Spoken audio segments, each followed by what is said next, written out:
senantiasa baik, walaupun itu panas terik, tapi Tuhan Yesus senantiasa baik dalam setiap musim kehidupan kita. Yuk teman-teman, kita mau mulai persekutuan doa kita malam hari ini. Kita mau ambil sikap doa sejenak, kita mau fokuskan setiap pikiran kita, setiap hati kita hanya kepada satu pribadi, Tuhan kita Yesus Kristus. Walaupun online, tapi mari kita mencoba untuk mengambil sikap doa sebaik mungkin yang bisa kita berikan untuk Tuhan kita. Mari kita buka dengan tanda kemenangan kita dalam nama Bapa dan Putra dan Roh Kudus. Amin. Ya Tuhan, Allah Bapa kami yang bertahta dalam kerajaan surga, Bapa, sungguh kami mengucap syukur Bapa untuk setiap anugerah kehidupan yang masih Engkau percayakan kepada setiap kami.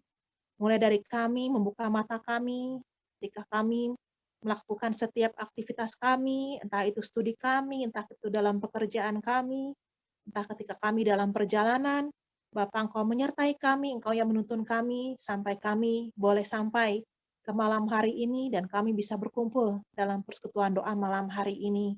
Sungguh kami percaya bukan suatu kebetulan, dan juga bukan karena kuat hebat gagah kami, tapi hanya karena perkenanan-Mu saja, hanya oleh karena kebaikan-Mu saja Bapa, maka kami bisa ada berkumpul bersama teman-teman secara online malam hari ini. Bapa, saat ini pertama-tama kami mohon ampun untuk setiap kedosaan kami. Mungkin sepanjang hari ini kami sudah menyakitkan hati-Mu, dan juga menyakiti sesama kami, entah itu lewat perkataan kami, entah itu lewat perbuatan kami, ataupun juga untuk setiap pikiran kami yang tidak berkenan di hadapan Engkau, kami sungguh mohon ampun. Bapa, Engkau yang paling mengerti apa yang sudah kami alami sepanjang hari ini. Mungkin hari ini bukan hari terbaik kami, mungkin sepanjang hari ini banyak di antara kami yang masih bergumul dengan permasalahan kami. Mungkin hati kami tidak senantiasa damai sejahtera sepanjang hari ini. Entah itu ada kekesalan, entah itu ada kekecewaan, entah itu ada amarah, ataupun segala hal yang membebani hati kami. Bapa, kami percaya bahwa Engkau melihat kami dengan penuh kasih. Engkau tidak peduli dengan keadaan kami, betapapun buruknya kami, betapapun tercelanya kami, tapi Engkau sungguh tetap mengasihi kami, dan Engkau sungguh peduli pada kondisi hati kami. Kalau kami patah hati, kalau hati kami sedih, kami tahu, kami berdoa, biar kami boleh berkata,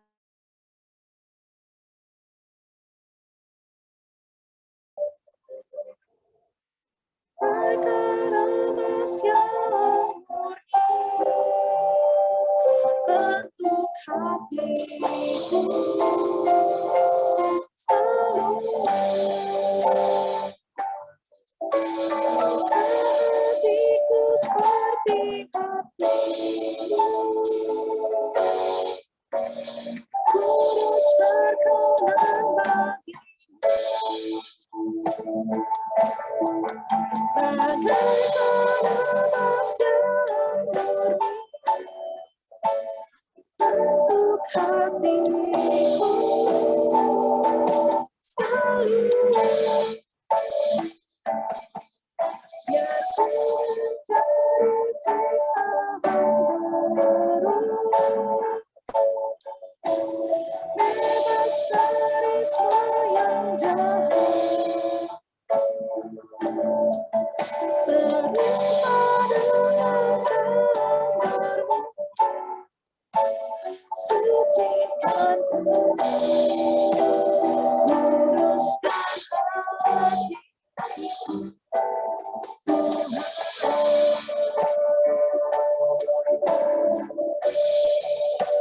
Sucikanku, luruskan hati.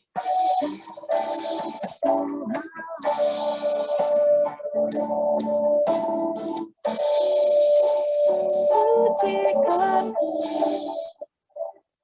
luruskan hatiku,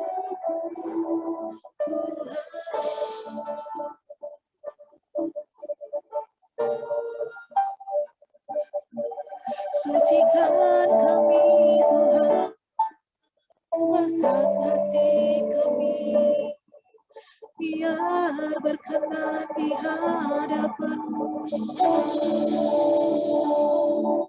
Biar kami punya hati yang bersih, kudus dan berkenan. Ini rindu kami, jamah setiap hati, jamah hati yang terluka, angkat setiap beban, Engkau sembuhkan yang terluka, angkat kekecewaan kami, angkat kemarahan kami, angkat rendah diri kami. Kami indah di mata-Mu, kami biji mata-Mu. Ingatkan kami berharga bagi-Mu. Kami anak kesayangan-Mu, Engkau peduli pada kami. Biar dunia mencela kami, tapi kami indah di hadapan-Mu. Kami mau jadi seperti-Mu, kami sungguh mau punya hati seperti-Mu, Yesus.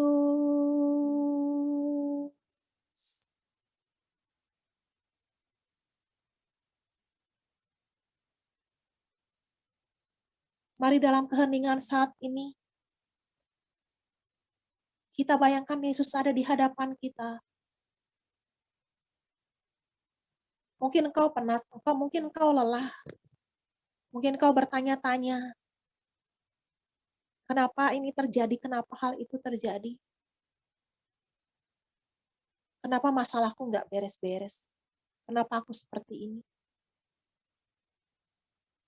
Datanglah sama Tuhan Yesus saat ini. Bayangkan Tuhan Yesus memeluk engkau.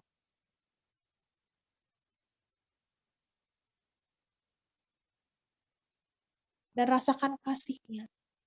Rasakan kasih-Nya yang enggak.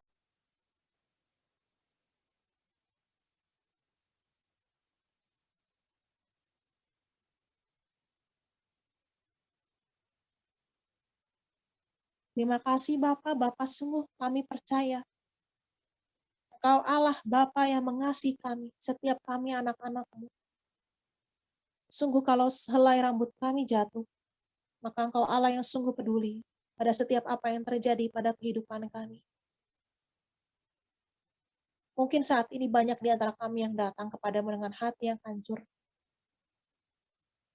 Mungkin juga banyak di antara kami yang merasa tidak layak di hadapan Engkau. Tapi kami percaya bahwa pada malam hari ini, Engkau yang akan pulihkan setiap hati kami. Engkau yang ubahkan hati kami. Kami percaya bagi setiap kami yang hadir pada malam hari ini, Engkau punya rencana yang indah. Engkau punya rancangan yang indah, yang mungkin tidak terselami oleh pikiran kami. Sungguh kami rindu, kalau pada malam hari ini, kami boleh merasakan lawatan-Mu, kami boleh masuk dalam hadirat-Mu, ketika kami memuji dan menyembah Engkau. Terima kasih Bapa. Kalau sebentar lagi kami akan terus melanjutkan persekutuan doa kami. Engkau yang berkati setiap rangkaian acaranya, mulai dari awal sampai dengan akhir. Dan kami percaya Engkau juga yang mengundang teman-teman kami yang mungkin saat ini belum hadir, untuk mereka juga boleh segera bergabung bersama kami. Untuk kami sama-sama memuji dan memuliakan nama-Mu. Untuk kami boleh bersama-sama merasakan lawatan-Mu dan hadirat-Mu yang luar biasa. Terima kasih Bapa, terima kasih Yesus, terima kasih Roh Kudus. Amin. Ya, shalom teman-teman yang baru datang. Sekarang ada berapa orang nih? Wow, puji Tuhan ya, sudah lebih banyak yang hadir, ada 16 orang. Dan saya percaya bahwa malam hari ini kita akan boleh lebih banyak dari 16 orang. Amin. Amin ya teman-teman, pasti lebih banyak yang datang lagi. Dan kita mau sama-sama memuji Tuhan, kita mau sama-sama menyembah Tuhan, kita mau bersuka cita di hadapan Tuhan, memberikan pujian kebaik kita, percaya bahwa Tuhan Yesus baik. Amin. Saya percaya walaupun ada suaranya teman-teman bilang amin ya di rumah masing-masing, mungkin amin tapi nggak di-unmute gitu ya. Kita percaya juga Tuhan Yesus luar biasa. Apapun yang terjadi dalam hidup kita, walaupun bumi bergoncang, walaupun hari ini mendung, badai, apapun yang terjadi, tapi Tuhan Yesus tetap luar biasa. Amin. Mari kita menyanyikan satu pujian ini, hatiku percaya. Kita berpasangan di hadapan Tuhan kita. Engkau kekuatanku, Engkaulah aku. Tuhanlah kekuatan dan masukku. Ya gunung, batu, dan keselamatanku. Hanya padamu hatiku percaya. Kaulah menang dan kota perlindungan. Ku mau selalu bersyukur, cintamu padaku takkan pernah berubah. Hatiku percaya, walau bumi bergoncang, gunung beranjak, namun kasih setiamu tak pergi dariku.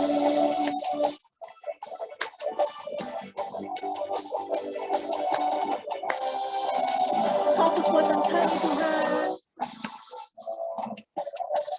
Tuhanlah kekuatan dan masukku. Yang gunung, batu, dan keselamatanku. Hanya padamu hatiku percaya. Kaulah menara dan kota perlindungan. Ku mau selalu bersyukur, cintamu padaku takkan pernah berubah. Hatiku percaya, walau bumi bergoncang, gunung beranjak, namun kasih setiamu tak pergi dariku.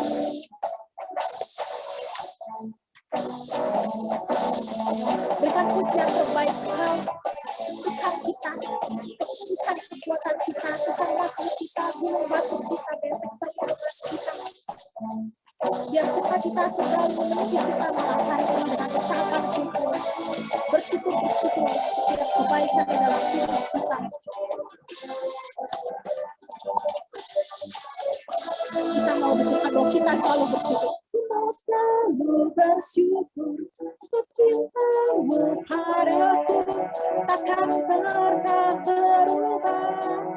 Hatiku percaya, walau bumi bergoncang, gunung beranjak, namun kasih setiamu tak pergi dariku.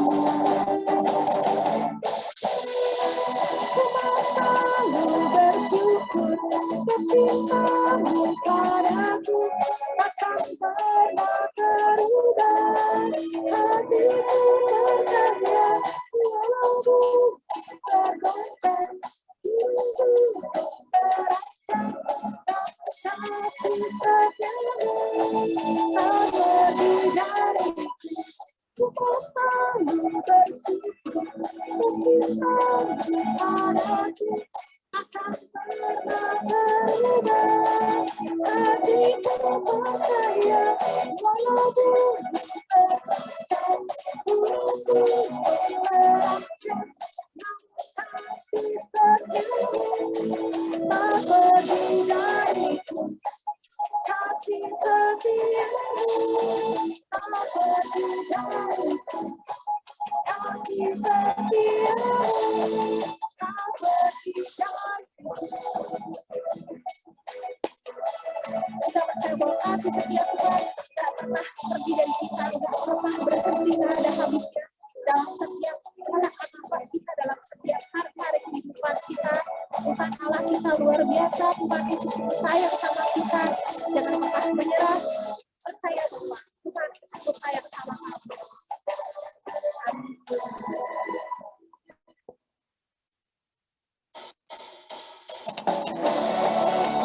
Ya, puji Tuhan ya teman-teman.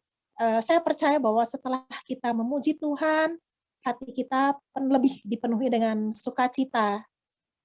Amin. Boleh lambaikan tangannya. Amin. Percaya sukacita, nyalain kamera nggak apa-apa, it's okay. Setelah kita udah seminggu nih nggak ketemu, ada yang mau berbagi kesaksian teman-teman?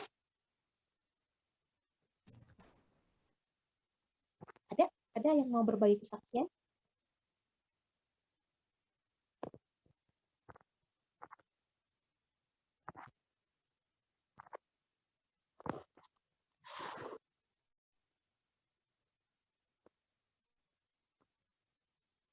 Ada banyak orang nih di sini. Ada yang mau?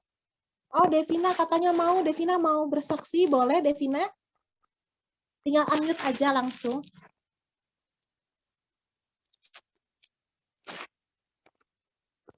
Ada Devina?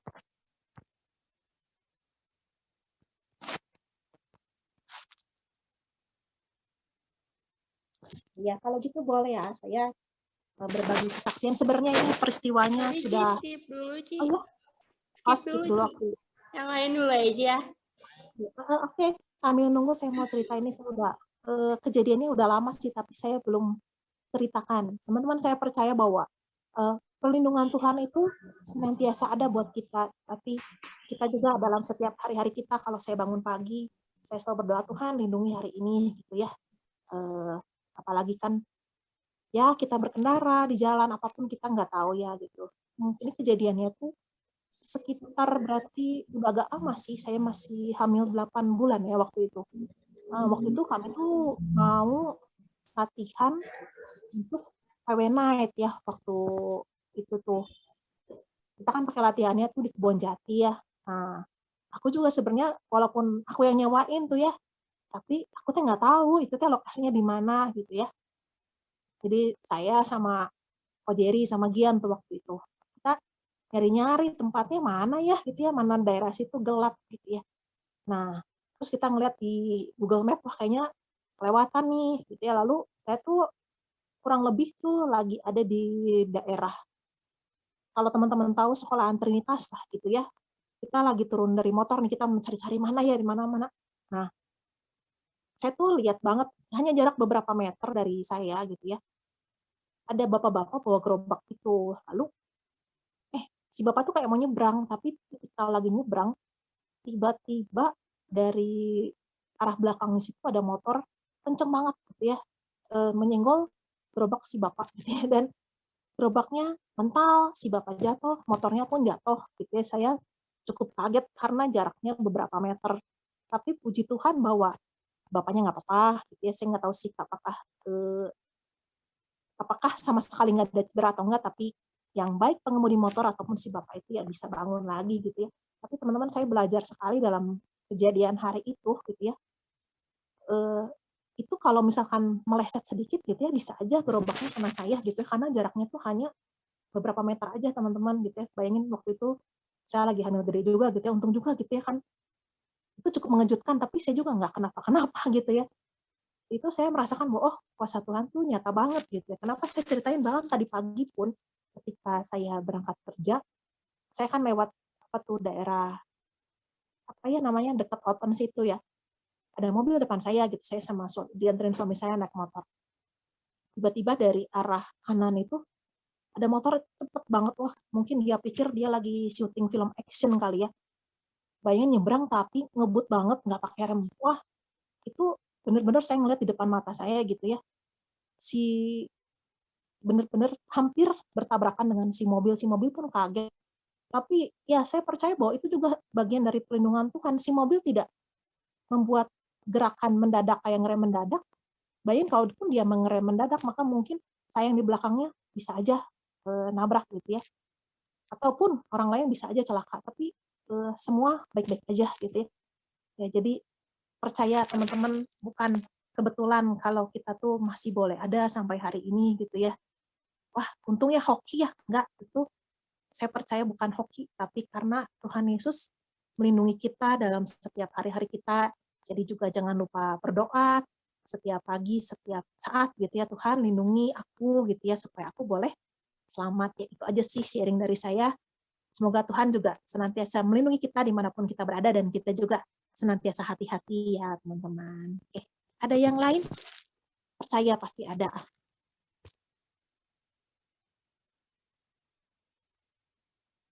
Adakah? Adakah?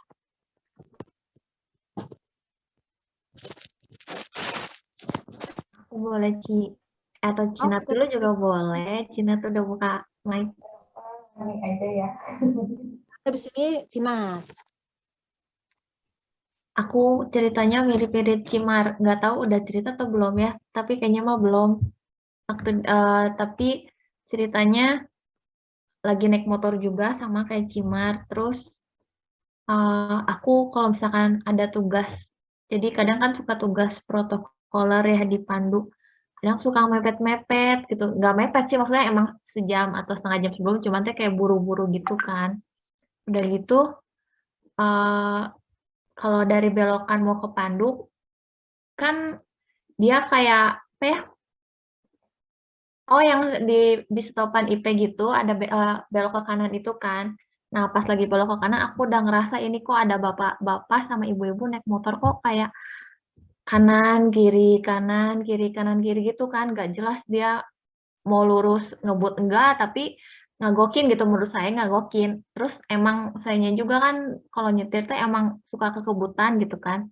Cuman kayak mikir lagi dipikir bukan kayak mikir maksudnya jangan emosi kan mau pelayanan gitu aku pikirnya gitu kan jangan kebawa emosi jangan jangan sampai aku nyalip aja pokoknya kesempatan mikir kayaknya mau nyalip si bapak ini aja kayak ngerusuhin gitu kayak bikin kagok aku pikir gitu kan cuman pas diingetin kayak udah diam lagi mau pelayanan jangan sampai emosi aku bilang gitu bukan aku sih kayak ada yang ngomongin gitu ya terus udah dari situ pas mau belok ke belokan Pandu bener aja tiba-tiba dari belakang ada motor gede gitu ngebut banget dan si bapak itu ya ketabrak sih jadi kalau misalnya nggak tahu antara aku bakal kalau aku beneran nyalip mungkin aku yang ketabrak sih jadi bener-bener berat gitu jadi jatuh motornya dan aku kayak sebelahan gitu sih sama si bapaknya dan aku udah mau belok gitu jadi mungkin itu sih yang tadi Cimar bilangnya setiap di jalan harus hati-hati dan juga berdoa dan juga jangan kebawa emosi juga barangkali malah jadi kita yang kecelakaan gitu aja sih ceritanya terima kasih. Iya, thank you Lani. Bener ya tuh kan, kita harus senantiasa hati-hati ya. Ada lagi kah? Atau langsung mau Cinat nih?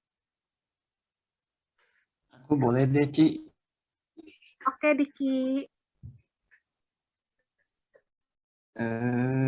Jadi kesaksiannya tuh gini aku dari sebelum-sebelumnya sih mungkin aku kayak nggak nggak pernah kepikiran bahwa selalu orang yang memakai kacamata itu bisa dibilang nggak punya penyakit mata dan bisa dibilang matanya tuh baik-baik saja gitu. Nah, aku tuh waktu itu kayak karena keinget omongan si Devina tuh yang apa dia ceritanya pokoknya cerita yang dia pernah kena penyakit ini gitu dan itu juga aku tuh jadi ke flashback lagi dan di situ tuh pernah sekali waktu aku check up ke dokter mata itu si dokter tuh bilang kalau aku tuh kena penyakit glaukoma gitu. Nah ini tuh yang bisa dibilang berbahaya sih. Cuman maksudnya gimana ya? Kayak sabar gitu. Kayak maksudnya teh nerima ini semua teh sabar gitu.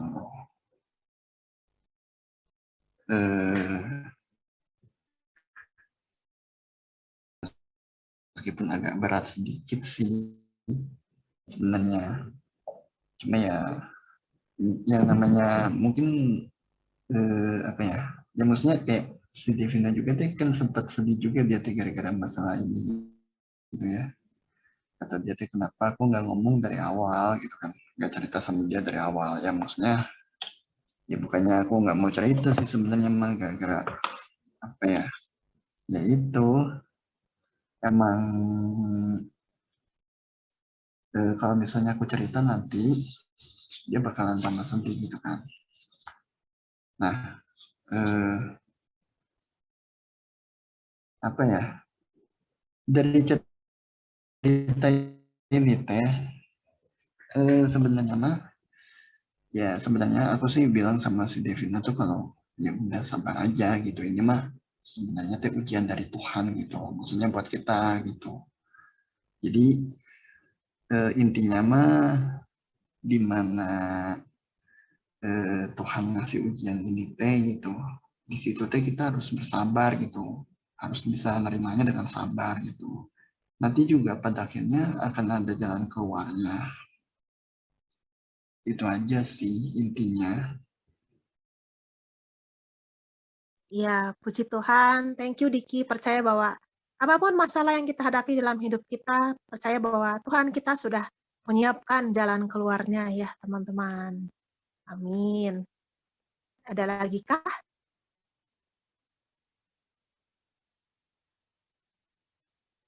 Oke, kalau nggak ada atau mau cerita tapi aduh masih bingung merangkai katanya, boleh minggu depan ya, atau di hari Rabu depan. Yuk mari saat ini teman-teman kita mau kembali fokus, kita mau menyembah Tuhan lebih dalam lagi. Mari saat ini kita tanggalkan setiap beban pikiran kita, arahkan segenap fokus kita hanya kepada satu pribadi, Tuhan kita Yesus Kristus.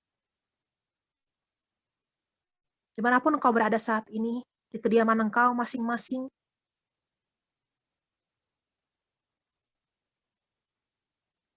biar sungguh Allah Roh Kudus menjamah hatimu. Sikiara takor la badaya rama sikiara la badaya raba sikiara badaya raba sikiara badaya raba raba raba sikiara la badaya raba sikiara badaya la korata sikiara badaya raba raba sikiara badaya raba raba raba sikiara badaya raba raba sikiara badaya raba raba sikiara maraya. Ya Tuhan, Allah Bapa kami yang bertahta dalam kerajaan surga, sungguh kami mengucap syukur untuk cintamu yang begitu dahsyat bagi kami. Sehingga engkau rela untuk mengorbankan putra tunggalmu untuk wafat di kayu salib, untuk menebus setiap dosa kami. Dan betapa kami juga bersyukur kalau engkau mengirimkan kami penolong, Allah Roh Kudus, untuk menghibur kami, untuk menolong kami, untuk membimbing kami dalam peziarahan hidup kami ini. Mungkin kami tidak selalu bisa mendengarkan suara Roh Kudus. Mungkin bisikannya terlalu lembut, sehingga kalah oleh bisingnya pikiran kami sendiri. Tapi saat ini kami mau duduk diam, dan kami rindu Roh Kudus melawat setiap kami. Sikiara takorola bada sikiara bara yara bara sikiara bara yara la bara sikiara bara yara mana. Memenuhi kami dengan kasih-Nya yang luar biasa. Menghibur kami, membalut setiap luka hati kami. Menguatkan kami dari segala perasaan sedih kami, perasaan kecil hati kami, perasaan khawatir kami. Bekerjalah, ya Allah Roh Kudus. Kami rindu Engkau bertahta dalam setiap hati kami, lebih lagi pada malam hari ini.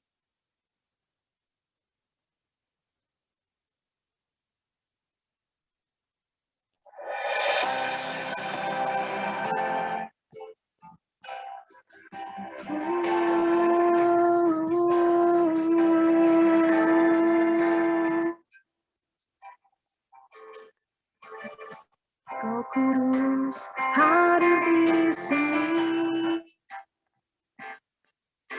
pribadi yang menawan dan suci. Ku rindu mendekat, mengerti hatimu, berjalan dalam kehendak-Mu. Kau manis dan lembut, Roh Kudus manis dan lembut, penolong yang sejati dan suci. Ku rindu mendekat, mengerti hatimu, berjalan dalam kuasa-Mu. Bekerjalah, ya Roh Kudus, bertahtalah lebih lagi urapan-Mu, lawatan-Mu, Kaulah yang ku perlu, tak terutama di hidupku.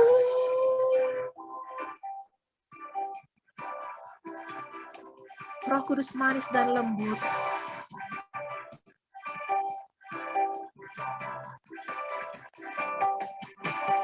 Roh Kudus manis dan lembut, penolong yang sejati dan suci.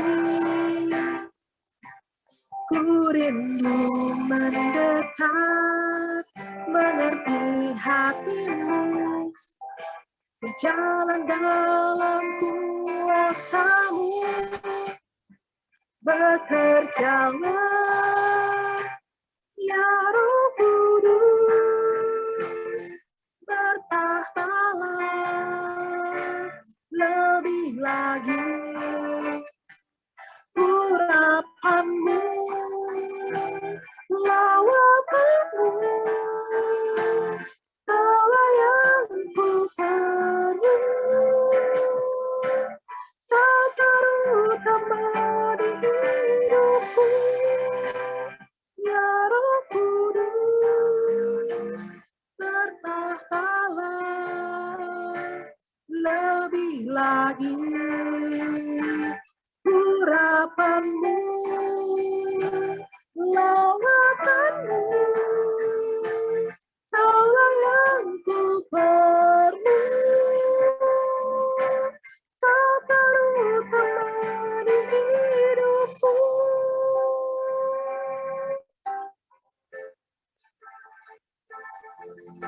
Engkau terutama dalam hidup kami.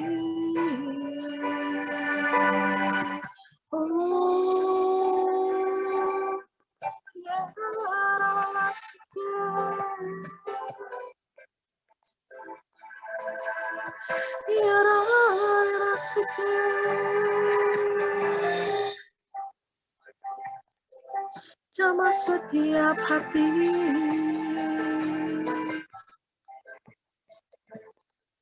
lawat dan urapi,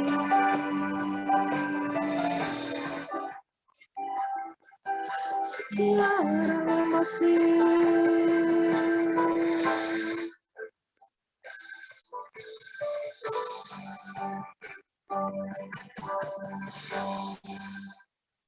Bekerjalah, ya Roh Kudus, bertahtalah lebih lagi urapan-Mu, lawatan-Mu, Kaulah yang ku perlu, Kau terutama di hidupku, ya Roh Kudus, bertahtalah lebih lagi urapan-Mu, lawatan-Mu, Kaulah yang ku perlu, Kau terutama di hidupku, ya Roh Kudus, bertahtalah lebih lagi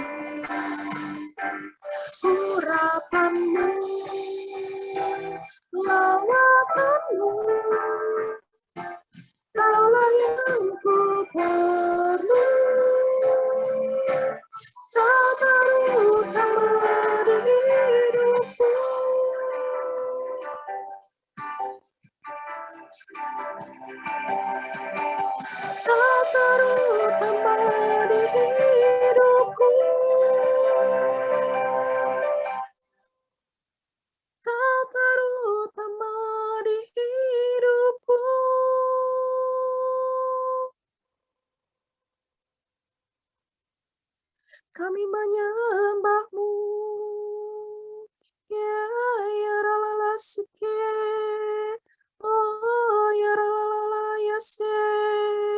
Oh, ya ralala sike. Ya ralala sikiara. Oh, ya ralala ya se.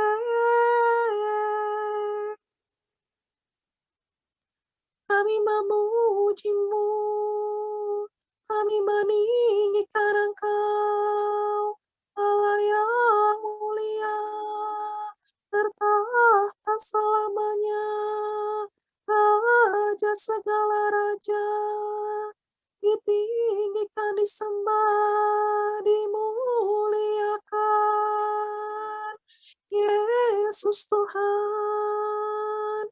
Oh, ya rasike. Ya rasike ya.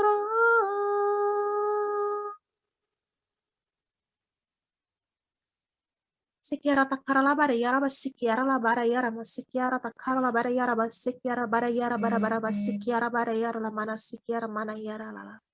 Ora ta sikiara la bara yara basikiara bara yara la bara sikiara mara mana sikiara ma yara basikiara bara yara la la la. Ora bata sikiara bara yara bara bara bara basikiara bara yara bara basikiara bara yara la la la.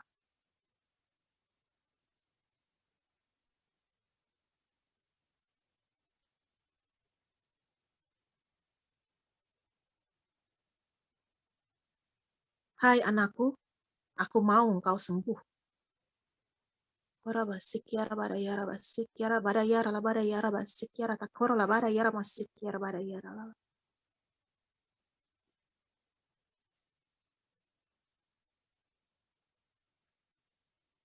Tuhan memberikan kekuatan baru bagi mereka yang letih, bagi mereka yang berbeban berat. Dia sungguh memberikan kekuatan baru.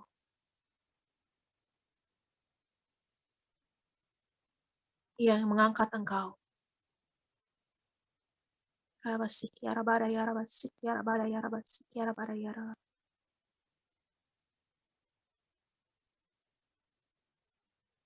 Engkau Tuhan Allah yang tidak ada batasannya. Dan sungguh kami percaya Engkau melawat kami di tempat kediaman kami masing-masing.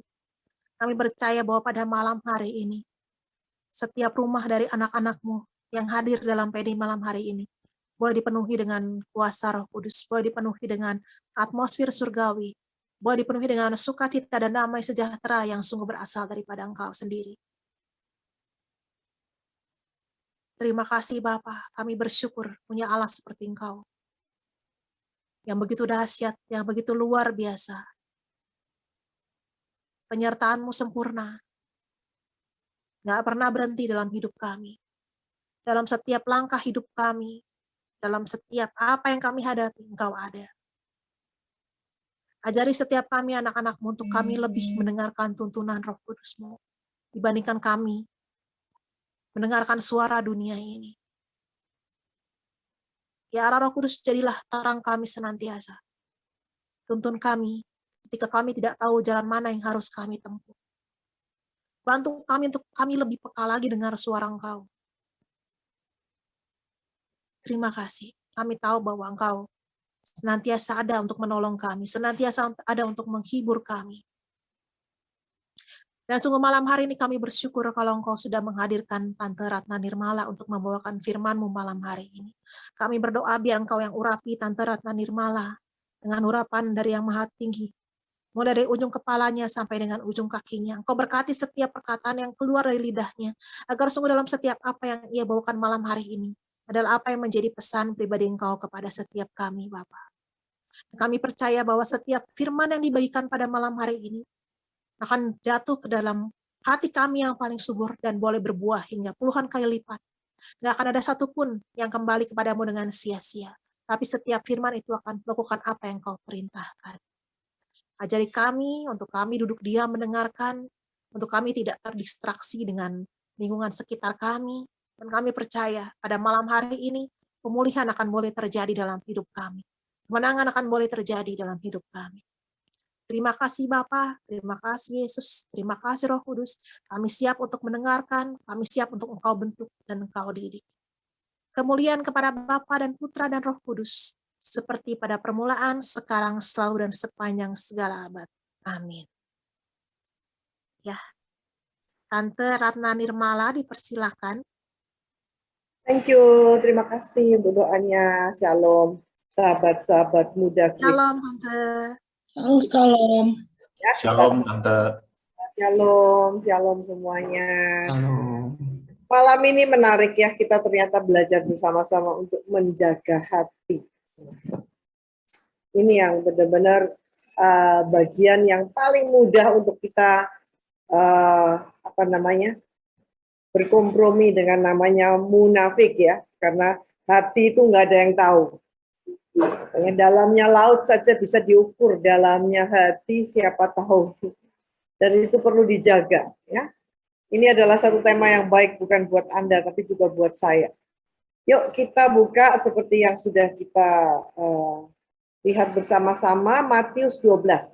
Saya mungkin tadi ada siapa ya yang bisa membantu saya untuk menampilkan. Oke. Sebentar. Ya, Matius 12 ayat 34 sampai 37. Ya, kita belajar menjaga hati. Yuk kita lihat perlahan-lahan. Mudah-mudahan ini adalah firman yang mengingatkan kita kembali ya, saudaraku yang terkasih. Kita baca dulu sebentar ayat 34 sampai 37 ya, karena kita tidak berinteraksi dan kita tidak ketemu offline, saya yang membaca. Hai kamu keturunan ular beludak, bagaimanakah kamu dapat mengucapkan hal-hal yang baik, sedangkan kamu sendiri jahat? Karena yang diucapkan mulut meluap dari hati. Orang yang baik mengeluarkan hal-hal yang baik dari perbendaharaannya yang baik. Dan orang yang jahat mengeluarkan hal-hal yang jahat dari perbendaharaannya yang jahat. Tetapi aku berkata kepadamu, setiap kata sia-sia yang diucapkan orang harus dipertanggungjawabkannya pada hari penghakiman. Karena menurut ucapanmu, engkau akan dibenarkan. Dan menurut ucapanmu pula, engkau akan dihukum. Wah, demikianlah sabda Tuhan. Pujilah Kristus. Saudaraku yang terkasih, ini adalah satu perikop singkat, ini tidak seluruh perikop yang kita bacakan, adalah satu kutipan di mana Yesus sedang menegur luar biasa, ya, bukan menegur, bukan menyindir, tapi menampar, ya. Menampar orang-orang yang dikatakan orang yang agamis banget. Itu ada beberapa kelompok ahli Taurat, kelompok orang Saduki, kelompok orang Farisi, atau orang-orang di sekitar Yerusalem, penghuni-penghuni bait Allah yang saat itu ada pada saat Yesus datang di dunia. Saudaraku, mereka semua dikecam oleh Yesus. Ya. Karena ternyata apa? Bahwa agama itu atau iman mereka itu adalah hanya nempel sebagai baju di luar. Ya. Hanya nempel sebagai jubah di luar. Karena ternyata bahwa perbuatan mereka dikatakan jahat. Lalu di sini tema kita adalah belajar menjaga hati. Kenapa? Karena ternyata sumbernya dari hati. Kalau dikatakan hati ini, ya yang ada di sini, yang keluar bisa kata-kata baik, karena perbendaharaan, karena sumbernya, karena isinya, modalnya adalah hal-hal baik. Kalau di dalam hati ini tersimpan segala sesuatu yang jahat, jujur pasti keluarnya atau kata-kata yang terucap ya akan selalu menyakiti orang. Pernah nggak sih saudara melihat ketemu ya dengan 1-2 orang teman kayak atau mungkin itu tante kita atau siapapun mungkin yang kita kadang-kadang kita tidak sangka bahwa setiap ngomong nggak enak gitu didengar ya. Setiap bicara itu selalu seakan-akan seperti menyudutkan atau seakan-akan seperti selalu membawa aura-aura negatif ya. Nggak ada lagi terlihat di dalam ucapannya itu nada-nada yang penuh dengan harapan, nada mengencourage orang atau yang menghibur ya. Kata-katanya selalu tidak nyaman, kata-katanya selalu mengganggu. Ya, walaupun mungkin tidak terlalu frontal bahwa kata-katanya itu kata-kata sumpah serapah, tidak gitu ya. Tetapi bahwa yang keluar itu yang penting nggak enak aja di hati gitu ya. Nah, saudaraku, ini yang dikatakan bahwa sedikit kita bisa membaca bahwa sumbernya ternyata ada dari dalam hati. Saudaraku yang terkasih, di sini kita benar-benar mulai bisa cross check di dalam hidup kita sendiri. Ya, saya pernah juga dapat satu bekal dari seorang suster yang ahli luka batin, ya, ahli luka batin. Maka orang-orang yang seperti tadi, saya pun punya teman yang seperti itu, ya. Ngomong sama dia, say hello, hey apa kabar lu, dan sebentar aja.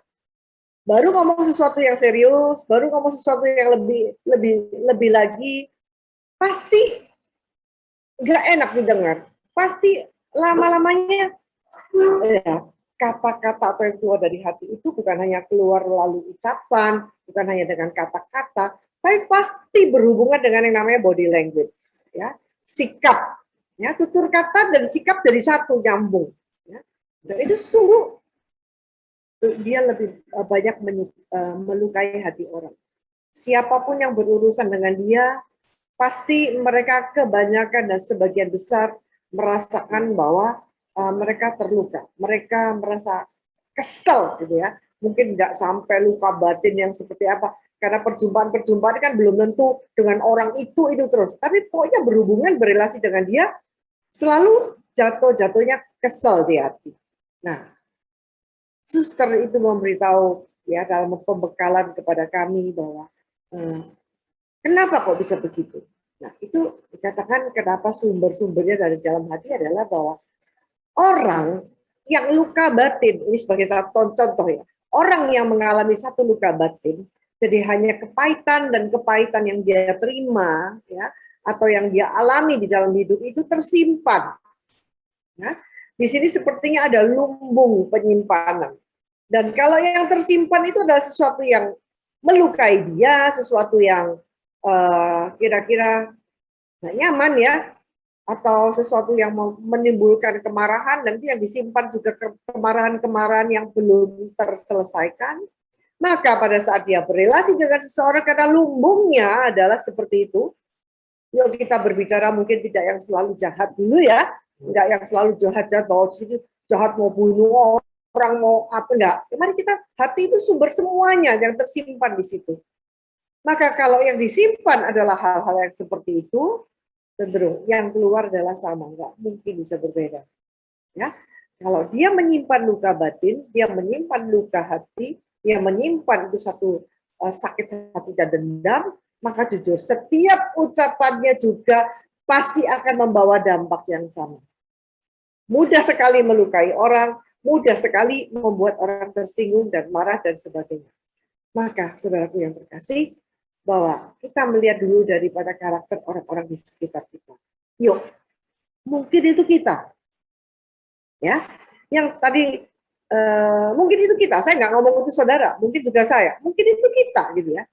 Kita memang harus membuka diri lebih jujur lagi, ya, untuk mulai kira-kira mengkorek yang di dalam, ya, bahwa di sini yang di dalam yang tidak kelihatan dan itu hanya saudara dan saya yang tahu, ya. Dan itu hati yang dinamakan hati itu adalah milik kita satu-satunya. Ya, hati itu milik Anda satu-satunya loh. Kalau saya berani bilang bahwa Tuhan pun dengan segala kuasanya, saya rasa tidak bisa memiliki hati ini. Tuhan berkuasa atas hidup kita, ya. Tuhan bisa menentukan kapan kita lahir, kapan kita mati, kapan kita sekolah, kapan kita menikah, kapan kita bekerja, kapan kita kehilangan pekerjaan. Betul nggak? Iya. Ya. Tuhan bisa tentukan. Sebab itu memang milik Tuhan semua. Dia berkuasa atas itu semua di dalam hidup kita. Cuma saya mau katakan bahwa satu-satunya ya adalah hati itu milik kita 100%. Ya, milik kita 100%. Bahkan Tuhan pun, Allah pun tidak bisa merebut. Tidak bisa menentukan apa-apa. Misalnya, ya, hai Ratna, di sini yang saya tahu Ferdinand ya, hai Ferdinand, hai Ratna, kamu harus mencintai aku. Dan Allah menentukan. Bisa? Bisa. Hai Ratna, hai Ferdinand, misalnya sebut yang tahu saja ya. Oh, kamu harus berdoa sekian, menentukan segala sesuatu dari hati yang rela mau melakukan, nggak bisa. Maka saudaraku yang terkasih, justru itu yang menjadi sebuah concern Tuhan yang paling tinggi. Menjadi satu concern Tuhan yang paling tinggi. Yuk kita lihat 1 Samuel 16 ayat 7. 1 Samuel 16 ayat 7. 1 Samuel 16 ayat 7. Ya, saya bacakan dulu ya. Apa di sini? Tetapi berfirmanlah Tuhan kepada Samuel. Ya. Janganlah pandang parasnya atau perawakannya yang tinggi, sebab aku telah menolaknya. Bukan yang dilihat manusia, yang dilihat Allah. Manusia melihat apa yang di depan mata, tetapi Tuhan melihat hati.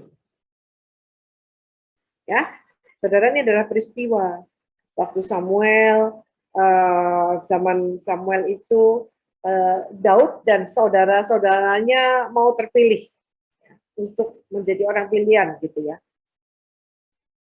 Kakak-kakak daripada Daud itu lebih dijaya semuanya, lebih keren, lebih tinggi, lebih maco, lebih ahli pedang, lebih sering berperang. Sedangkan Daud imut, kecil, dan apa? Ya, tidak menunjukkan sebagai orang yang harusnya terpilih. Dia dengan saudaranya pasti memilih yang benar-benar laki-laki dan yang benar-benar kira-kira begitu. Menjadi orang pilihan Tuhan. Ya, bukan pilihan manusia. Maka pada saat saudaranya dikedepankan, ya, ya. Lalu Samuel mikir, yang mana nih yang harus aku pilih? Apakah ini? Kalau saudara lihat ayat selanjutnya, ada seorang anak saudara Daud namanya Eliab. Apakah ini? Tapi Tuhan berkata kepada si Samuel, berkata demikian, jangan pandang parasnya atau perawakannya yang tinggi, sebab aku telah menolaknya. Jadi Tuhan mengatakan, kau bukan Tuhan yang melihat rupa, kau bukan Tuhan yang memandang harta. Gitu ya, ada lagu yang bilang begitu kan? Gimana itu terusannya? Hati hamba yang selalu kau cari dan kau temukan di dalam itu. Jadi Tuhan tidak melihat rupa, Tuhan tidak memandang harta. Dan dia berkata kepada Samuel, bukan apa yang dilihat manusia yang dilihat Allah, manusia melihat apa yang di depan mata, tetapi Tuhan melihat hati. Saudaraku yang terkasih, kenapa Tuhan melihat hati? Karena ternyata di dalam hati manusia yang diperhatikan Tuhan, seakan-akan Tuhan sungguh-sungguh pengen melihat apakah sebenarnya yang terbersih di dalam hati manusia itu. Tuhan menilai dari hati, bukan apa yang dilakukan. Makanya di dalam bacaan ini dengan gampang Tuhan memaki, hai engkau ular beludak, dikatakan kepada orang-orang yang sangat berkedok agamis itu. Ya. Dia tahu urusan bait Allah, urusan ibadah, mungkin urusan berdoa, berpuasa, melakukan perpuluhan. Ya. Zaman itu orang-orang yang dikatakan agamis itu, agama bangsa Yahudi itu, mereka hebat. Mereka hebat sekali, luar biasa. Tetapi Tuhan tidak melihat rupanya. Tuhan tidak melihat berapa banyak itu juntai-juntai mencintai daripada manik-manik sembahyang yang ada di dalam tubuh mereka. Tuhan tidak melihat bahwa jubah mereka menunjukkan jubah imam atau jubah orang yang bertugas di bait Allah. Tidak. Maka pada saat Tuhan sungguh berkenan kepada Daud, dia bilang, jangan lihat rupanya, jangan lihat dia elok parasnya atau tinggi perawakannya. Ya, karena Tuhan mampu melihat hati. Justru di dalam hati itu satu kemurnian manusia, kejujuran manusia yang tidak bisa ditutupi. Bahwa hatinya itu memang ada relasi dengan Tuhan, bahwa hatinya itu benar-benar mencintai Tuhan, apakah hatinya itu mudah dibentuk oleh Tuhan? Hanya Tuhan yang tahu, saudara yang terkasih. Sedangkan kita sangat mudah terjebak oleh rupa, terjebak oleh perawakan, terjebak oleh mungkin juga profesi. Ya, termasuk makanya tema ini saya juga belajar, bukan berarti saya mau mengkhotbahin Anda berarti saya sudah berhasil 100% menjadi orang yang sempurna menjaga hati kita. Saya juga belajar sungguh-sungguh bahkan jatuh bangun untuk menjaga hati ini, ya, supaya hati ini Tuhan tidak jijik melihatnya. Supaya di dalam hati ini keluar ada satu hal yang banyak tersampaikan, tidak ada satu manusia pun yang tahu, tetapi Tuhan. Jadi, kenapa Tuhan concern akan hati yang menjadi sumber dari segalanya, bahwa manusia yang diciptakan ini, manusia yang dicintainya ini, apakah sungguh-sungguh, ya sungguh-sungguh mencintai dia atau tidak. Maka Tuhan paling penting melihat hati. Dia tidak melihat rupa. Sekarang, sebetulnya, kenapa Tuhan memperhatikan hati terlebih dari semuanya? Ya, kenapa? Yuk kita sekarang lihat Kejadian 6 ayat 5. Yuk, kita lihat Kejadian 6 ayat 5. Pelan-pelan saja, saudara boleh catat. Kejadian 6 ayat 5. Ini adalah setelah evaluasi Tuhan setelah dia melakukan penciptaan. Ya, tangan Tuhan menciptakan dunia semesta dan manusia. Maka ini evaluasi dari Tuhan. Saya bacakan ayat yang kelima. Ya. Ketika dilihat Tuhan bahwa kejahatan manusia besar di bumi dan bahwa segala kecenderungan hatinya selalu membuahkan kejahatan semata-mata, maka menyesallah Tuhan bahwa ia telah menjadikan manusia di bumi dan hal itu memilukan hati. Saudaraku, yang dilihat Tuhan adalah hati. Hati ternyata yang menentukan segalanya di dalam yang diperbuat manusia, karena dia sumber, gudang penyimpannya di dalam hati. Dan Allah melihat, karena di sini peristiwa ini adalah terjadi setelah zaman Nuh. Kejadian 6 nih ya. Zaman Nuh, manusia begitu jahat di mata Tuhan. Ya. Sampai akhirnya Tuhan dikatakan menyesal untuk menciptakan manusia yang dicintainya. Karena zaman Nuh itu benar-benar yang Tuhan berkenan cuma satu keluarga, yaitu keluarga Nuh. Semuanya pada saat itu di bumi hanguskan oleh air bah karena kejahatan manusia. Maka disitulah yang mau dikatakan Tuhan berkata, ya, karena di dalam hati manusia ada satu kecenderungan yang besar untuk melakukan sesuatu yang jahat. Pelan-pelan ya, pelan-pelan saya mau ajak saudara untuk. Jadi yang dilihat Allah apa? Kecenderungan itu yang seakan-akan hati itu yang Allah seakan-akan perhatikan terus-menerus di dalam hidup saudara dan saya. Perhatikan terus-menerus. Karena Allah yang tahu bahwa hati ini punya luar biasa satu apa ya? Kira-kira kayaknya nggak bisa kesenggol dikit gitu ya. Kesenggol dikit akan jatuh. Demikian juga dengan hati kita. Ya, bahwa ada satu kecenderungan yang luar biasa untuk berbuat jahat. Perbuatan jahat yang apa? Ya, ayo pelan-pelan ya. Jadi apa sih di dalam hati manusia ini yang membuat Tuhan sampai akhirnya menyesal untuk menciptakan manusia yang dicintainya, dan itu terjadi di dalam kehidupan zaman Nuh. Loh, Ya, ceritanya kejadian 4 itu zaman Nuh. Lama long time ago gitu ya. Bu Ratna nih kok ngomongnya long time ago. Saudaraku yang terkasih, justru zaman sekarang budaya semakin berkembang, ilmu pengetahuan juga semakin berkembang, manusia semakin pandai, peradaban juga semakin tinggi, semuanya lebih baik dari dulu. Apakah kecenderungan itu diminimize? Apakah kecenderungan itu menjadi lebih sedikit? Oh, ternyata tidak. Yuk kita buka Markus 7 ayat 21 sampai 23. Markus 7 ayat 21 sampai 23. Ya. Saya baca dulu dari 20-nya ya, supaya ada kalimat lengkap. Kata Yesus lagi, apa yang keluar dari seseorang itulah yang menajiskan. Ya. Sebab dari dalam, dari hati orang timbul segala pikiran jahat, percabulan, pencurian, pembunuhan, perzinahan, keserakahan, kejahatan, kelicikan, hawa nafsu, iri hati, hujat, kesombongan, dan kebebalan. Semua hal-hal jahat ini timbul dari dalam dan menajiskan. Saudara, ternyata kecenderungan yang jahat itu banyak banget.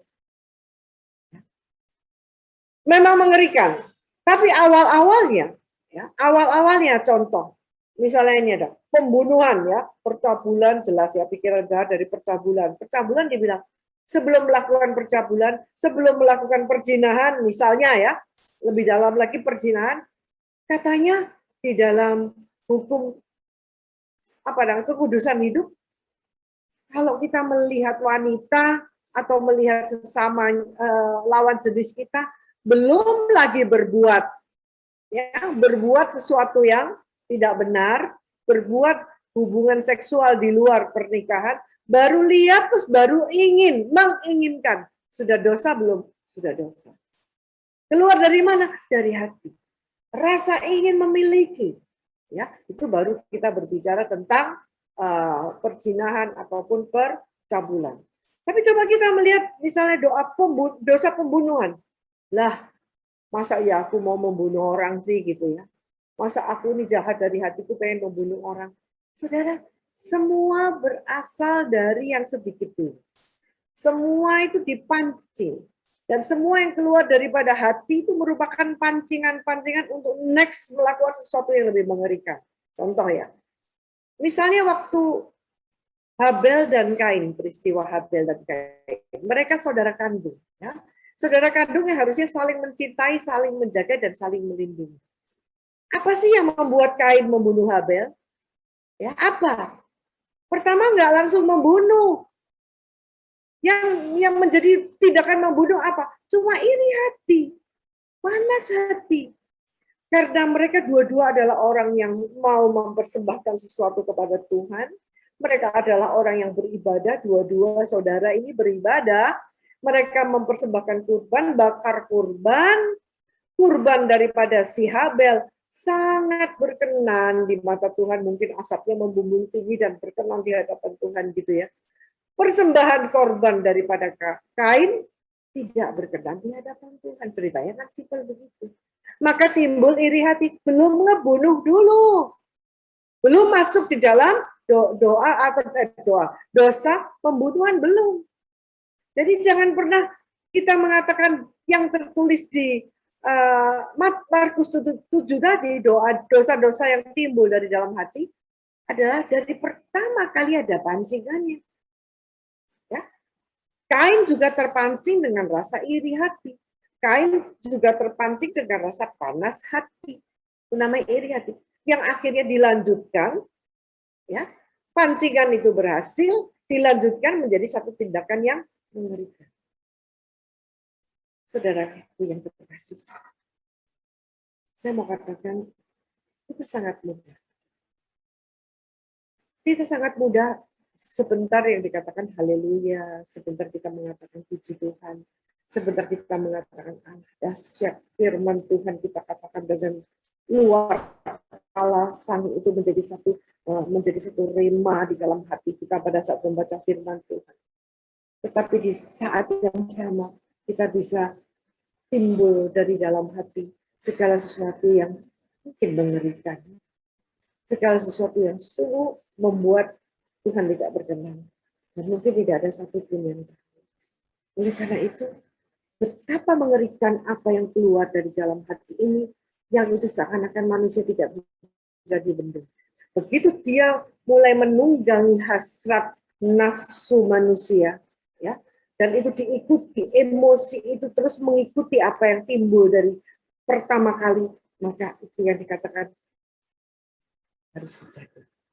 Maka apa yang menjadi slogan Anda dan saya di dalam tema hari ini, Amsal 4 ayat 23 berkata, ya, Amsal 4 ayat 23 berkata, karena itu jagalah hatimu, ya, dengan segala kewaspadaan, karena dari situlah terpancar kehidupan. Jadi jagalah hatimu. Gimana saya menjaga hati? Hatinya dijaga terus, dipegangin terus, itu bukan begitu ya. Tapi menjaga hati itu benar-benar satu pekerjaan yang tidak mudah. Tidak mudah sama sekali, saudaraku. Menjaga hati itu saya katakan pekerjaan atau satu usaha perjuangan hidup yang paling sulit. Karena di sini mula-mulanya. Kan tadi saya sudah memberikan satu contoh, ya. Seperti Kain melakukan tindakan membunuh, yang keluar dari hati dulunya apa? Dulunya kan panas dulu, panas hati, iri hati, ya. Dan itu harus dijaga. Maka kecil menjaga atau menekan, menjaga satu amarah yang keluar dari hati, menjaga satu perasaan iri hati dan cemburu yang dari hati, saya katakan tidak mudah. Tidak mudah sama sekali. Ya. Tapi dikatakan di Amsal, dikatakan jaga hatimu. Karena di situ yang menentukan kehidupan kita, saudara. Ya. Di situ yang menentukan bahwa apakah sungguh Allah berkenan akan hidup kita atau tidak. Maka hati itu perlu dijaga luar biasa. Bagaimana caranya menjaga hati? Nah, yuk kita sedikit ya, banyak ayat, nanti dibaca lagi, coba-coba direnungkan lagi ya. 2 Korintus 15. 2 Korintus 15. Ayat 2 Korintus 5, ayat 17. 2 Korintus 5 ayat 17.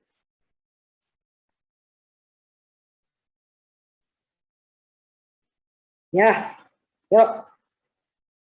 Jadi, siapa yang ada di dalam Kristus, ia adalah ciptaan baru. Yang lama sudah berlalu dan sesungguhnya yang baru sudah datang. Nah, saudaraku yang terkasih, dikatakan di sini kita akan sudah di dalam Kristus, sudah dibaptis. Ya, ceritanya begitu kan? Ya, saya asumsikan bahwa saudara yang mengikuti persekutuan doa malam hari ini, kita sudah dibaptis menjadi Katolik, berarti saudara sudah di dalam Kristus. Pada saat kita sudah di dalam Kristus, harusnya kita adalah ciptaan baru. Di dalam loh ya. Ingat perkataannya ya, 17. Jadi siapa yang ada di dalam. Di dalam. Bukan bersama, bukan di sebelah, atau bukan, apa namanya ya, berjalan bersama-sama, bergandengan bersama, bukan, tapi di dalam. Ya. Di dalam Kristus, ia adalah ciptaan baru, karena yang lama sudah berlalu, dan sesungguhnya yang baru sudah datang. Saudaraku yang terkasih, bagaimana ya cara kita menjaga hati bahwa kita harus di dalam Kristus? Kita harus menjadi ciptaan baru. Artinya apa? Kalau kita menjadi ciptaan baru dulu, ya, ciptaan baru ini adalah ya kita newborn. Kita dilahirkan secara baru.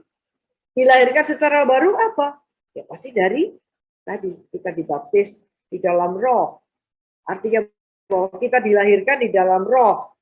Apa yang dilahirkan oleh roh, apa yang adalah di situ adalah perbuatan roh. Apa yang dilahirkan oleh daging itu perbuatan daging. Maka kita sebagai newborn, kita sebagai ciptaan baru, seseorang yang lahir baru yang harus dipertahankan. Berarti kita harus melakukan segala sesuatu dari roh. Itu namanya ciptaan baru. Ya. Maka kita terus belajar. Ya. Begini saudaraku ya, begini. Saya katakan tidak mudah. Karena kalau sesuatu yang terbersit atau keluar sebagai satu reaksi, itu dari hati ya, akan peristiwa yang kita hadapi. Contoh, dengar teman kena COVID dan sekarang sedang memerlukan pernafasan dan dalam keadaan kritis. Ya. Itu teman baik kita takut, cemas. Berarti dan keluar dari hati. Ini apakah selalu negatif? Bukan. Ini saya cuma mau memberikan contoh bahwa yang menjadi reaksi keluar dari hati kita atas peristiwa yang kita hadapi itu susah dibendung, itu susah direm, ya. Nggak ada orang yang mau marah, itu nggak ada. Jadi perasaan cemas, perasaan takut, perasaan marah itu semua keluar dari hati, ya. Itu memang sesuatu yang kita tidak bisa, yang tidak kita sangka-sangka, lalu tiba-tiba datang. Dan kalau tidak sudah datang menguasai, di situ dikatakan, maka disinilah, ya, sebelum itu sungguh-sungguh mengeluarkan dari sumber hati yang sedang dalam keadaan tidak baik, membuahkan atau mengeluarkan segala sesuatu yang lebih tidak benar lagi, dikatakan di sini, maka kita harus harus rem. Ya, harus berkata tidak, harus berani melawan diri sendiri. Ya, ilmu-ilmunya, contoh-contohnya sih banyak.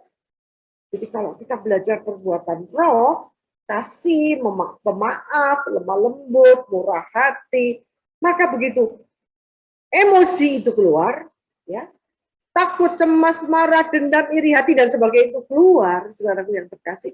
Maka ingat bahwa kekuatan firman Tuhan yang kita tahu, itulah yang kita pegang dan kita masukkan di dalam nalar kita, akal budi kita, untuk apa? Untuk menekan. Itu namanya, itu pekerjaan dari seorang newborn, ciptaan baru. Jujur, jangan munafik, saudara. Saya pun ini juga, begitu ada orang ngomong tidak benar, otomatis pertama kali kesel dan pengen marah. Ya, sama. Saya juga begitu. Tapi begitu saya pengen marah, langsung nalar saya. Langsung pikiran saya, ini namanya, saya ciptaan baru, saya newborn. Maka begitu saya lampiaskan kemarahan saya, sama seperti Kain. Allah juga memperingatkan kepada Kain. Kain, kenapa kamu panas hatimu? Dosa sudah mengintip di depan pintu. Berarti Allah peringatkan. Kalau itu masih yang keluar dari hati, pertama kali ada sesuatu yang kita tidak inginkan itu terjadi, belum berdosa, saudaraku yang terkasih.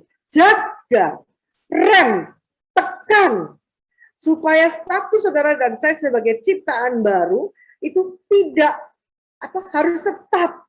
Dengan cara apa? Tadi kita diberikan martabat dan nalar yang luar biasa daripada Tuhan, akal budi yang luar biasa daripada Tuhan yang tidak dimiliki oleh semua ciptaan yang lain. Itu berkata, saya harus marah melakukan perbuatan roh, enggak? Tidak. Marah melakukan menghasilkan perbuatan daging. Nalarnya bilang bahwa saya tidak boleh marah. Oke, marah sebentar, tetapi harus dilawan dengan satu kebenaran-kebenaran.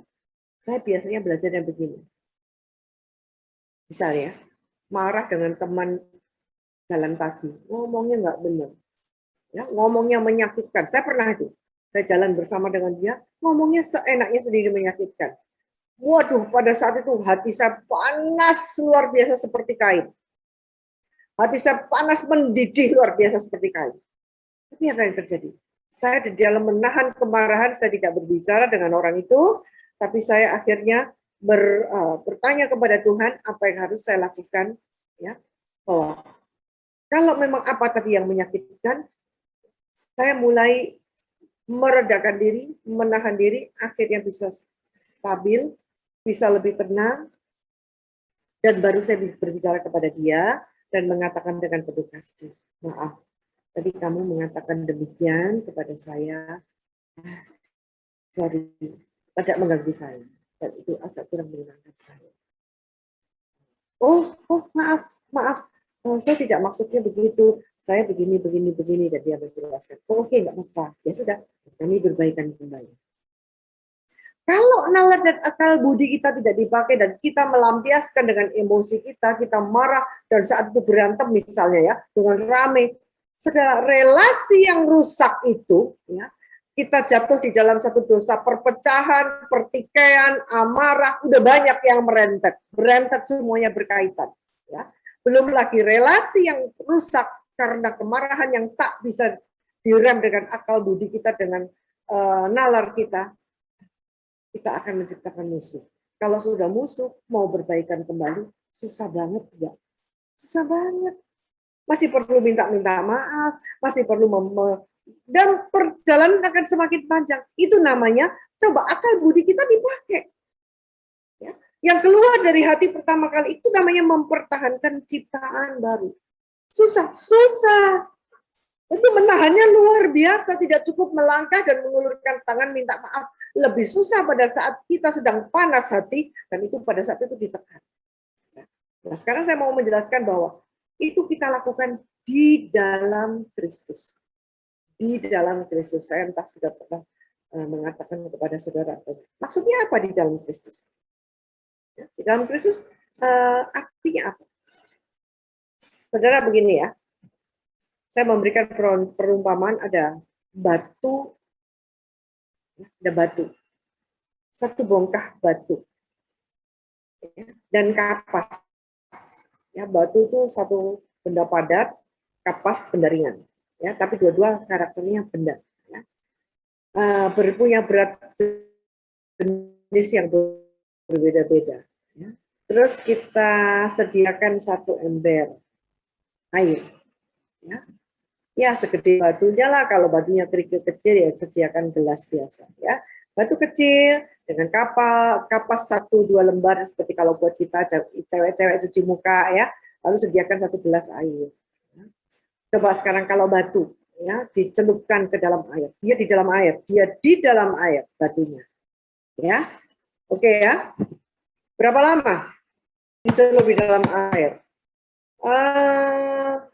Sehari, 2 hari, oke, kita bikin ekstrim. Setahun, 2 tahun, oke. Dan Anda angkat. Mau bilang kurun waktu yang lama, setahun, 2 tahun, nggak apa-apa, boleh kita angkat batunya. Yang terjadi apa? Ya tetap batu. Segitu aja. Berubah bentuk dikit karena lumutan kali ya. Kalau sudah setahun, 2 tahun, lumutan. Ya. Tapi bentuk batu itu tidak pernah berubah. Tapi coba kita sekarang kapas. Ya. Kapas itu. Saudara masukkan. Begitu dimasukkan ke dalam air yang sama. Ya. Yang terjadi apa? Kalau itu saya bayangin ya.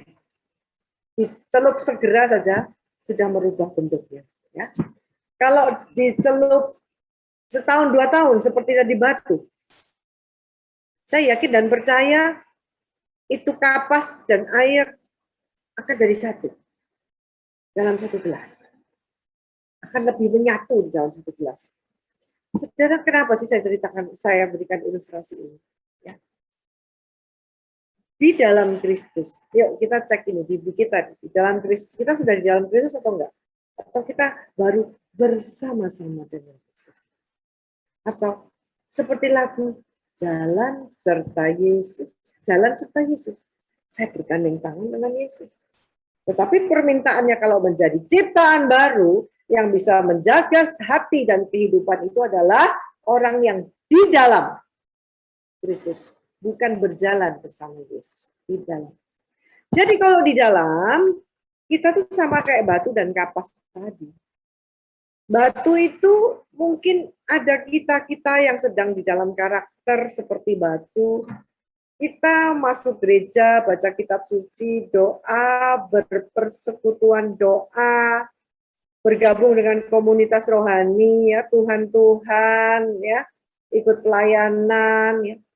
Kita sama seperti batu berkubang di dalam air. Tetapi bentuk batu itu, bentuk karakter kita, atau hati kita yang paling dalam ini nggak pernah berubah. Ya, itu sama seperti itu. Nggak pernah berubah. Kenapa? Nggak pernah mau belajar jaga hatimu. Belajar jaga hati itu susah. Belajar jaga hati itu benar-benar seperti itu.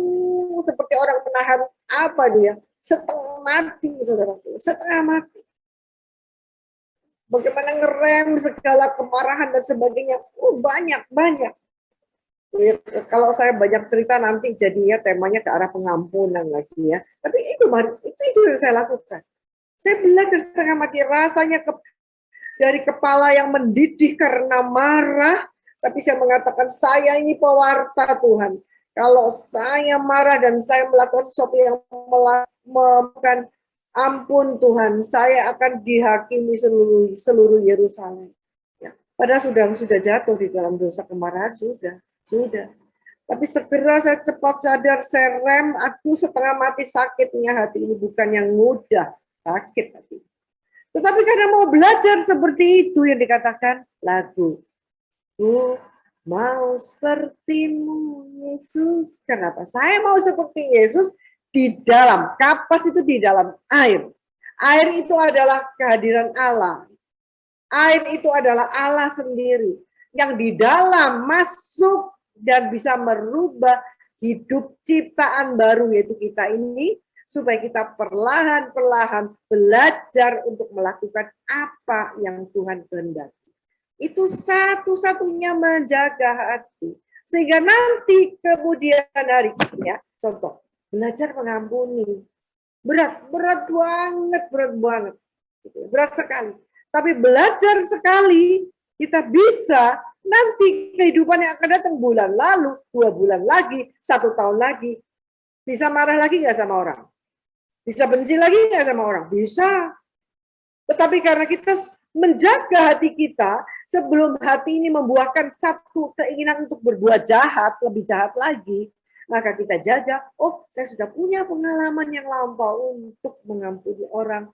Maka cara menjaga hati, ciptaan baru, hidup di dalam roh. Undang Roh Kudus terus-menerus dan dengan kekuatan Dia, bukan dengan kekuatan manusia, bukan dengan kekuatan saudara dan saya. Maka sebelum membuahkan satu perbuatan yang jahat, jaga luar biasa agar apa? Iri hati, amarah, dendam, sakit hati, takut, cemas, putus asa dan semuanya itu, saudara, sebelum ya, kalau itu baru timbul pertama, dikatakan belum berdosa. Yang membuat kita berdosa adalah pada saat kita langkah kedua mengikuti yang keluar dari dalam hati. Ya, itu salah satu cara. Jadilah kapas. Supaya Tuhan dengan mudah membentuk karakter kita. Apa yang Tuhan inginkan untuk kau ampuni dia? Apa yang Tuhan inginkan untuk kau terima kelemahan dia? Apa yang Tuhan inginkan di dalam firman-Nya yang kita baca setiap hari, kita belajar untuk melakukan. Berarti saudara benar, saudara adalah newborn. Saudara dan saya adalah ciptaan baru. Ya. Maka saudara punya berkasih. Terus andalkan Roh Kudus. Terus andalkan Dia, minta kehadirannya setiap saat. Ya, minta. Saya pun tanpa Roh Kudus sebentar saja, saya pasti jatuh ke dalam dosa. Walaupun kita minta untuk dipenuhi dengan Roh Kudus, tapi hasrat dan emosi kita sering kita menangkan dan sering kita ikuti, kita juga bisa jatuh. Gagal. Dan Tuhan melihat hati kita. Mungkin walaupun kita tampaknya rohani, ya, saya tidak mengatakan saudara mungkin seperti Ibu Ratna ini mewartakan firman Tuhan, tampaknya rohani. Mudah-mudahan, semoga. Tetapi bahwa sesungguhnya hanya Tuhan yang tahu hati saya.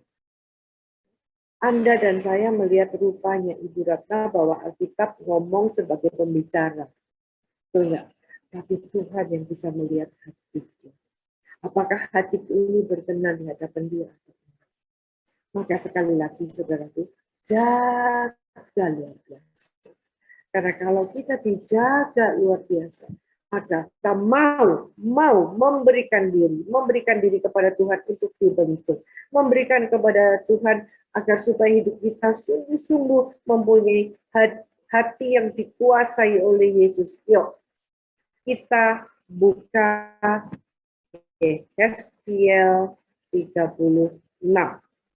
Yehezkiel 36 ayat 26 dan 27.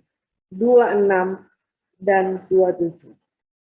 Mari kita baca bersama-sama. Ya.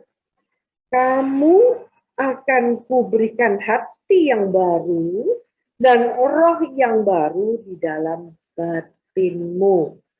Dan aku akan menjauhkan dari tubuhmu hati yang keras dan kuberikan kepadamu hati yang taat.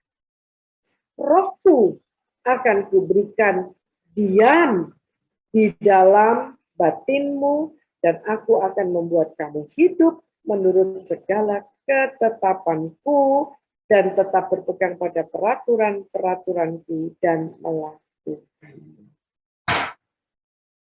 Maka saudaraku, minta. Ya. Kita berdoa, boleh kok Matius 7 mengatakan minta kamu akan diberi, cari akan mendapat. Cari akan mendapat. Boleh minta. Minta apa?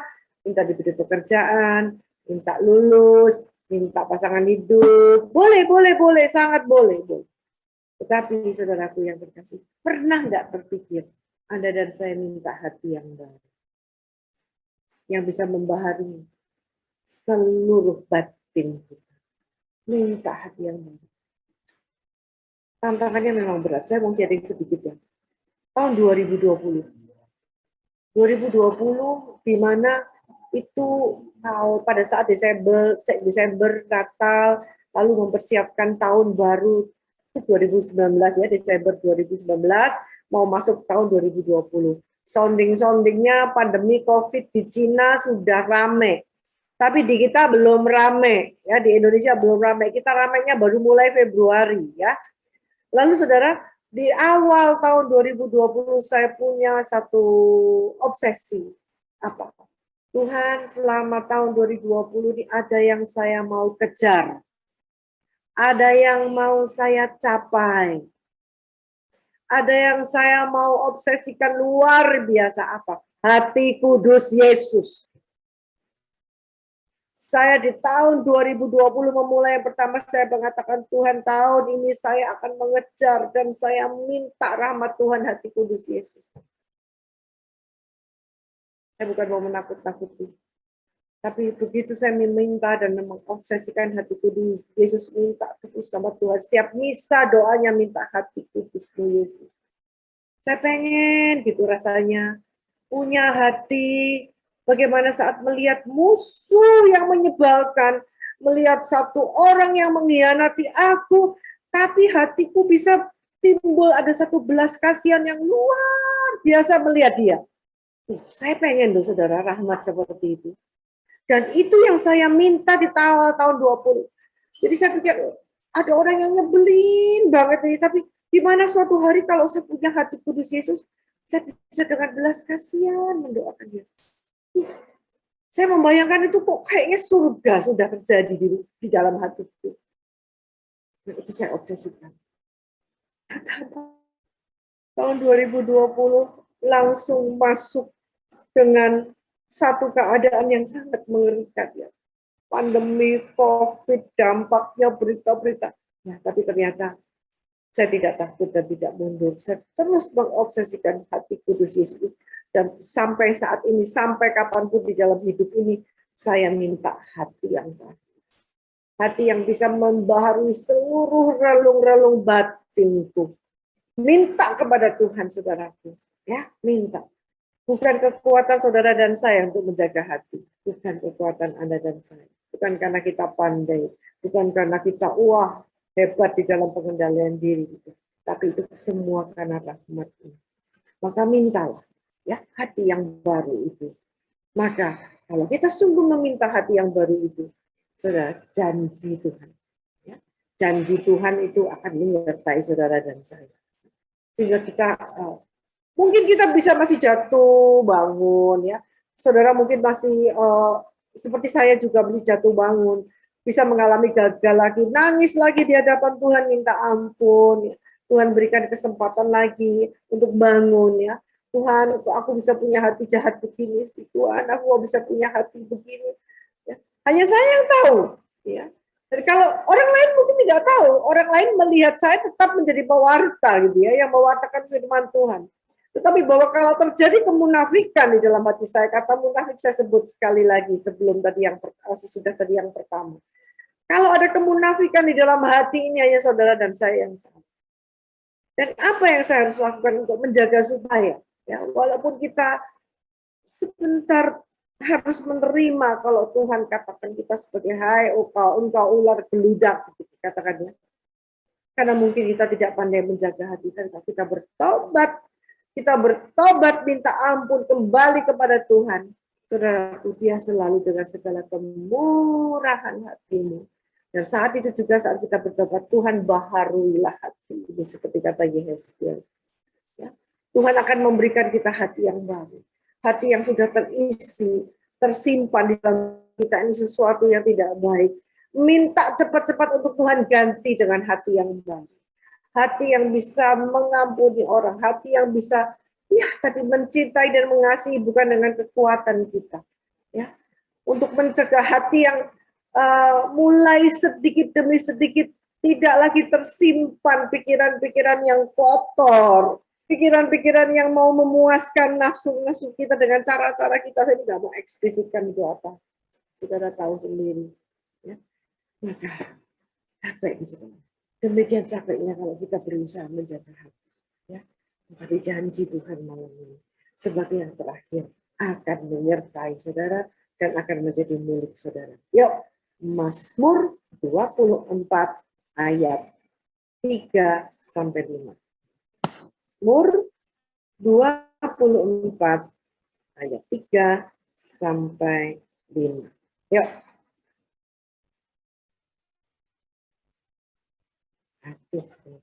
Mazmur 20.